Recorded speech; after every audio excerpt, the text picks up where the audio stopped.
Jadi bahkan jika orang yang rasional seperti Ustadz Nuruddin ini, kalaupun ternyata dia mengamalkan zikir lapas, maka di titik itu beliau adalah campuran hak dan batil jadinya gitu.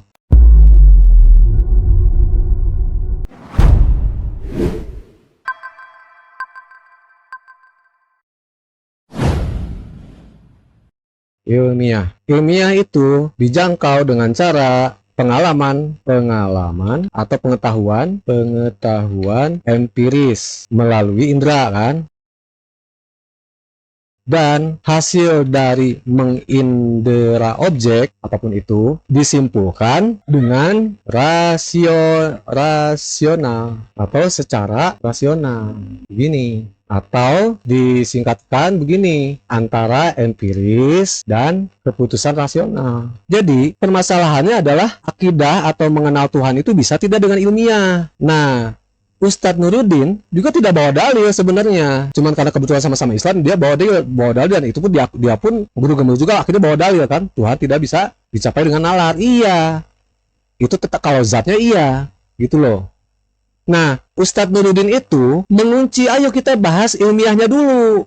Sepakati tidak bahwa ilmiah itu dengan empiris dan rasional. Tapi perlu diingat, melakukan metode ilmiah dengan objek makhluk berbeda dengan cara mengenal atau secara ilmiahnya mengenal yang objeknya bukan makhluk alias Tuhan. Ini masalahnya di sini. Guru gembel itu tetap tidak mau sepakat bahwa apa? Tetap kita pakai rasional. Gitu loh. Jadi ilmiah itu empiris, bisa empiris dan rasional. Itu kalau ke makhluk. Kalau ke Tuhan ya hanya ada pakai rasional kan gitu kalau menurut Ustadz Nuruddin. Kalau menurut saya, lebih lengkap lagi, bisa sama saja. Kalaupun mau pakai empiris, maka gunakan anti-empirisnya atau anti-indra. Kalau mengenal makhluk dengan indra, kalau mengenal Tuhan dengan anti-indra. Gitu, simpel sebenarnya mah. Gitu. Jadi intinya, Ustadz Nuruddin itu mengajak, sepakati dulu ya ilmiah itu begini. Nih, empiris dan rasional. Tapi, guru gembel memaksakan. Yang disebut ilmiah itu harus dua-duanya. Sedangkan kalau yang namanya empiris, sudah jelas Allah itu tidak bisa diindra. Sudah jelas Allah itu tidak bisa diindra, Tuhan itu tidak bisa diindra. Tapi kalau saya ada di situ, kalau saya akan bilang ke guru gembul, kalaupun Anda memaksakan yang namanya ilmiah itu harus lengkap ada dua-duanya, bisa. Dengan cara apa? Dengan cara ini. Bedakan dulu objeknya. Objek yang mau dikenali apa? Makhluk atau Tuhan? Sepakati dulu bahwa makhluk dan Tuhan itu beda, kan gitu. Maka kesimpulannya ya, kalau mau memaksakan yang disebut ilmiah itu harus ada empiris sekaligus juga rasional, ya sudah. Kalau mengenal makhluk, objek makhluk pakai indera. Dari indera ini lalu ada keputusan rasional. Kalau Tuhan gunakan anti indera. Dari situ muncul keputusan rasional gitu. Paham tidak? Sebenarnya sesederhana itu. Gunakan indera. Kalau untuk makhluk, itu jadi empiris ke sini gitu. Kalau untuk Tuhan, gunakan anti indera. Anti indera ini. Sehingga ini menjadi empiris juga, empiris yang antitesis. Jadi sebenarnya intinya sederhana. Kamu sepakat tidak nih yang disebut ilmiah itu dua ini gitu. Ada empiris, ada rasional. Tapi guru gembel kekeh gitu. Kita tidak bisa mengenal zat Allah. Loh, ya iya. Tapi ada cara untuk mengenal zat Allah dari apa? Dari mengenal zat makhluk, gitu loh.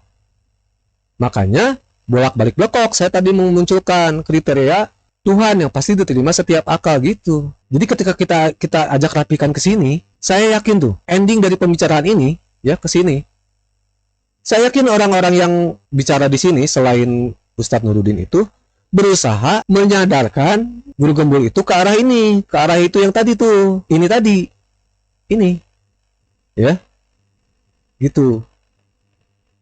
Jadi kesimpulan saya nih ya, awalnya saya berpikir seperti ini, ilmiah adalah kealaman, ya, prinsip ketuhanan itu rasional, bener tuh, rasional ada masuk di sini, tetapi mustahil diilmiahkan. Di sini saya salah, saya akui salah, karena ternyata definisi ilmiah itu ketika kita sudah menyimak tadi, ya, bukan kealaman, bukan hanya kealaman, tapi definisi ilmiah itu ada pengetahuan empiris yang diputuskan secara rasional. Saya hanya berarti tentang ilmiah ini dari pembicaraan yang tadi sepanjang debat itu, saya hanya betul setengah. Saya hanya betul di sebelah sini. Ternyata ketika guru gembul memaksakan ilmiah itu, metode ilmiah itu tidak bisa diterapkan kepada Tuhan karena hanya bisa pada makhluk, ya kita juga bisa. Berarti katanya empiris, tidak empiris Tuhan itu. Tetap empiris dengan cara apa? Anti empiris, gitu loh. Dengan cara anti empiris, dengan cara anti indera, gitu.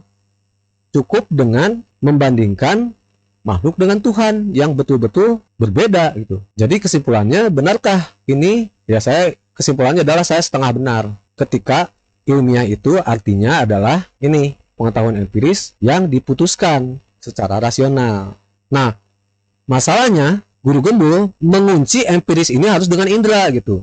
Seandainya saya di sana, oke lah. Kalau guru gembul tetap mengunci ya empiris itu harus dengan indera, ya sudah kita pakai juga indera, ya tapi dengan cara anti inderanya kan gitu. Seperti ada materi, imateri itu. Jadi empiris ini bisa dilakukan secara X misalnya, bisa juga dilakukan dengan min X gitu. Ya kalau mau digaya-gayakan ya, mau kalau orang mau tambah pusing. Gitu, saudara-saudara. Kalau ini menurut saya ya, memang kita berbeda tidak masalah ya, cuman ya begitu hal keadaannya perdebatan ini gitu. Jadi debat kusir. Guru gembul dia tidak sadar gitu, dia bahkan kita tidak membahas tentang zat Allah. Kita membahas ini ilmiah ini, definisi ilmiah dari awal. Baru kita bicara tentang Tuhan itu. Ini pun udah kita bicara Tuhan nyambungnya nih ke sini. Tapi dari awal guru gembul menuduh kita ini di perdebatan ini berpikir bahwa Tuhan bisa dikenali zatnya gitu, bisa dipahami zatnya.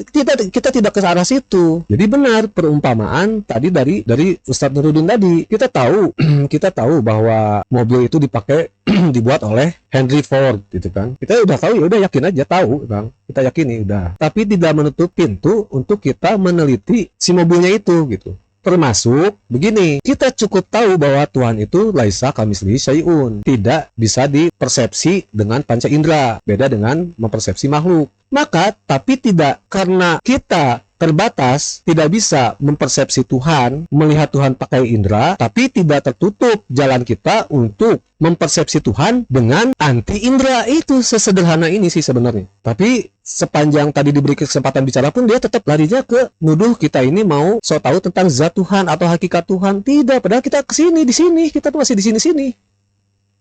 Kita masih di sini. Jadi kalau diteruskan sampai akhir, sebenarnya ini malah capek kita. Pahami secara ilmiah, tetapi terkait dengan zat Allah dan hal yang semacam itu, maka itu harus didekatkan dengan wahyu ilahi. Sesederhananya sebenarnya seperti itu. Makanya saya bilang di awal itu bahwa saya benar-benar terkejut ketika misalkan acaranya berbentuk seperti ini dan Ustadz Nurudin begitu berapi-api untuk ini, karena saya tidak berpikir untuk sama sekali membicarakan masalah-masalah seperti ini, karena saya tidak berbicara tentang masalah-masalah teologis, atau maksudnya bukan membicarakan masalah-masalah teologis, saya tidak terbiasa untuk membicarakan masalah-masalah Tuhan. Jadi saya biasa untuk menghentikan diskusi itu pada urusan-urusan yang urusan ketuhanan. Saya akan berhenti di situ. Saya akan berbicara pada hal-hal yang selain itu.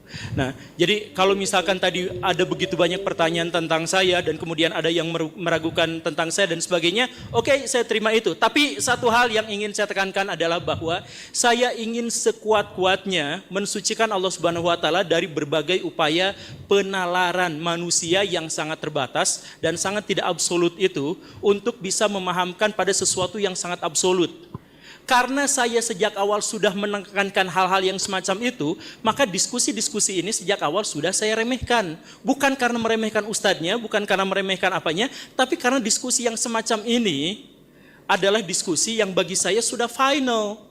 Dan tadi saya juga menekankan dan saya tadi mengkonfirmasi apakah kita sepakat dalam hal ini, apakah kita sepakat dalam hal ini. Pada akhirnya kita tidak sepakat pada hal-hal yang detail, pada masalah-masalah diksi, pada masalah kata-kata. Tapi bahwa masalah menjangkau Allah Subhanahu wa taala itu adalah dengan misalkan ya, dengan pendekatan wahyu dan sebagainya, dan kita tidak cukup hanya selesai dengan pembuktian indrawi saja atau pembuktian rasional saja, kan kita sudah sepakati bersama atas hal itu. Jadi Saya selalu menekankan pada kita semua, ayo kita misalkan berpikir hal-hal yang sangat rasional, hal-hal yang sangat empiris, hal-hal yang sangat ilmiah, tapi itu semua terkait pada hal-hal yang bersifat duniawi. Dan pada hal-hal yang bersifat akhirat, atau misalkan Allah Subhanahu wa Ta'ala, saya berhenti pada iman saja. Saya pikir pernyataan itu tuh terlalu mudah dipahami, saya pikirnya. Jadi saya nggak usah berpikir tentang begini dan begitu. Saya yakin pernyataan saya itu adalah pernyataan yang mudah untuk dipahami bersama. Iya betul, tapi masalahnya begini, tadi Anda bilang rasionalitas itu hanya untuk hal duniawi, ya enggak. Apa buktinya bahwa manusia yang banyak dosanya masuk neraka itu di akhirat loh, nanti. Bahwa manusia yang selamat dengan amalnya masuk surga. Itu rasional nggak? Itu rasional nggak? Itu rasional. Bahkan pemahaman tentang akhirat sendiri pun, tentang surga dan neraka pun, kita pahaminya secara rasional. Gitu loh.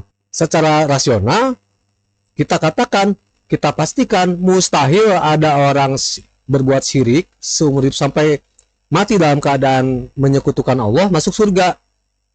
Mustahil. Kenapa? Karena apa? Dosa syirik itu tidak diampun. Nah itu rasional.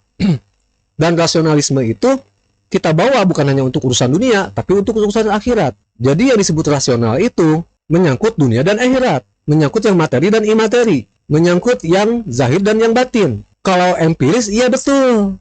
Kalau masalah empiris, melalui indera, tapi mengindra, tanda kutip, mengindra yang gaib seperti surga dan neraka, ya kita pakai rasional. Rasionalnya di mana? Yang dosanya bertumpuk masuk neraka, itu rasional. Yang selamat dengan amalnya, dengan marifatnya, dengan syariatnya, masuk surga. Mati dalam keadaan Islam, masuk surga, itu rasionalnya. Jadi tidak sesederhana itu. Jadi tidak bisa dipaksakan bahwa rasional itu khusus urusan duniawi. Enggak. Makanya ada dialog yang seperti ini dengan yang sebesar ini, saya benar-benar, sejak awal saya katakan benar-benar heran. Sekali lagi, kalau misalkan saya mengatakan bahwa pembuktian rasional saja itu tidak mungkin mendekatkan diri kepada Allah Subhanahu wa Ta'ala, dan pendekatan empiris saja tidak bisa juga seperti itu, karena pendekatan ilmiah tidak bisa. Bahkan ketika mereka digabungkan keduanya pun mereka tidak bisa mendekati Allah Subhanahu wa Ta'ala. Kata siapa? Udah bolak-balik lah penjelasannya ya kita tadi ya. Begitu kan? Enggak. Enggak. Tepuk tangan dulu Guru Gembul.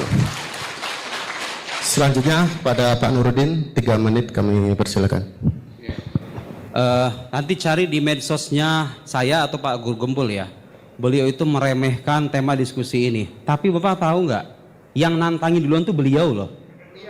Anda tahu itu kan? Oh semuanya tahu, saksi semuanya.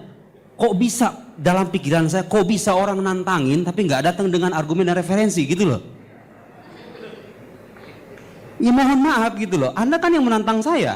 Ayo, baraya, saya tantang semuanya. Bagaimana cara mengilmiahkan Allah? Setahu saya ulama Sunni dan Syiah, saya paparkan tuh Sunni Syiah semuanya mengatakan Tuhan itu bisa dibuktikan secara rasional. Itu buktinya ilmiah. Saya jelaskan ilmu itu apa, ilmiah itu apa, landasannya apa, referensinya apa, yang timur, yang barat, yang Sunni, yang Syiah. Kok bisa beliau orang nantangin saya, nantangin baraya semuanya itu? Tapi beliau ketika datang dengan cara meremehkan semacam itu. Pertanyaan saya, apakah itu sikap seorang ilmiah, seorang ilmuwan? Apakah itu seorang akademisi? Apakah itu layak kita respon sebetulnya? Tidak layak, tapi mohon maaf karena beliau punya banyak pengikut ya, saya harus merespon.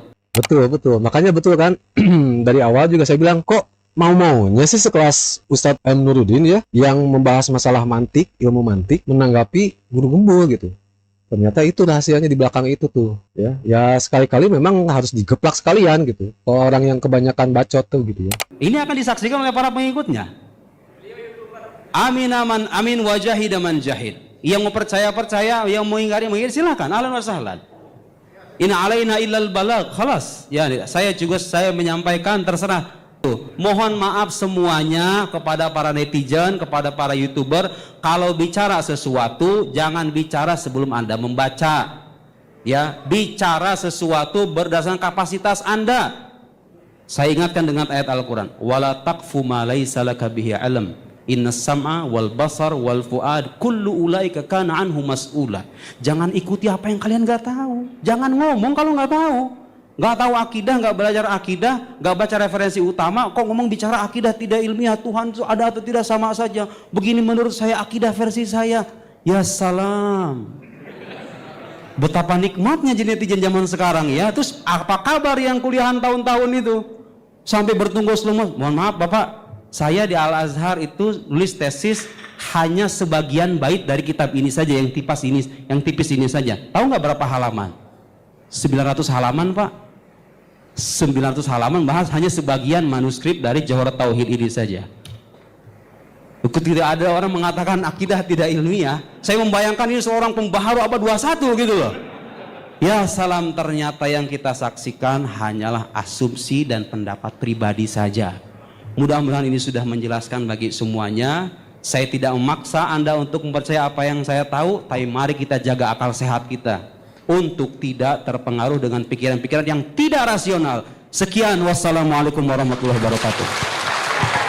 Ya, ini juga sekalian penutup kita ya. Jadi betul. Jadi sebenarnya memang tujuan beliau datang memenuhi tantangan ini bukan semata-mata mau mematahkan saja, tetapi beliau bersusah payah biarlah harus menanggapi yang begini supaya apa? Tujuannya supaya umat, wabil khusus pengikut Guru Gembul itu punya second opinion. Beliau ini bilang, ya terserah mau percaya dengan saya, mau menerima pemikiran saya atau tidak, yang berbasis katakanlah dalil akademis, ya dalil akademis itu referensi dari para ahlinya gitu ya, untuk mematahkan asumsi-asumsi ini, asumsi liar, hanya untuk mengatakan kepada umat secara umum bahwa pemikiran seperti ini ada, bisa dibantah, ada second opinionnya, ada yang melihat atau mendapati kesalahannya gitu loh. Jadi beliau ini hanya berusaha menunjukkan yang disampaikan ini itu tidak berdasar, tidak rasional. Karena jangan sampai semua orang yang bukan pengikut dia terpengaruh juga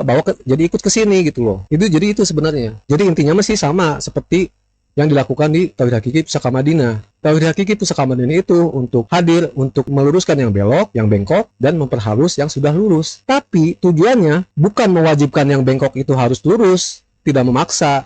Paling tidak, orang yang mengikuti kajian itu, yang mengikuti perbantahan itu, yang mengikuti argumen dari Tauhid Hakiki, bisa punya second opinion, punya pendapat kedua. Oh iya ya, bisa jadi punya bahan pertimbangan gitu loh. Contohnya tentang zikir napas. Semua tasawuf, semua tarekat mengamalkan zikir napas. Sepertinya beliau ini kan orang sufi ya, orang tasawuf ya. Kalau beliau ini, Muhammad Nuruddin ini, mengamalkan zikir napas pun, saya bantai itu zikir napasnya. Dan itu sudah kita bantai dari dulu tentang zikir napas itu, baik dari web maupun dari video yang pernah kita buat. Jadi bahkan jika orang yang rasional seperti Ustadz Nuruddin ini, kalaupun ternyata dia mengamalkan zikir napas, saya bantai ke rasionalitasannya ini, seandainya ya. Sehingga apa? Sehingga jelaslah mana hak, mana batil, dan mana diantara keduanya, kan gitu. Ini saya berandai-andai ya, seandainya pun Ustadz Nuruddin ini ternyata orang yang cerdas ini, serasional ini mengamalkan zikir napas, maka dalam urusan beliau sebagai orangnya rasional, orang yang cerdas mengamalkan zikir napas, di titik itu beliau adalah campuran hak dan batil jadinya gitu. Tapi ketika saya katakan kepada beliau, misalnya nih beliau ini mengamalkan zikir napas, saya katakan Anda ini dengan mengamalkan zikir napas, Anda adalah pertemuan antara hak dan batil. Kalaupun dikatakan begitu beliau tidak menerima, ya saya pun tidak akan masalah, tidak akan memaksa. Tetapi tujuannya adalah menunjukkan kepada umat yang luas, secara luas, bahwa ada second opinion gitu, ada pendapat kedua yang bisa dipertimbangkan, bisa dipikirkan masing-masing, punya akal masing-masing, punya daya nalar masing-masing untuk memilih dan memilah mana yang paling mendekati kebenaran yang hakiki gitu. Baik, terima kasih semuanya. Kita tutup ya kajian ini dengan astagfirullahaladzim, astagfirullahaladzim, astagfirullahaladzim, la ilaha illa anta subhanaka inni kuntu minadz dzalimin. Wabillahi taufiq wal hidayah. Wassalamualaikum warahmatullahi wabarakatuh.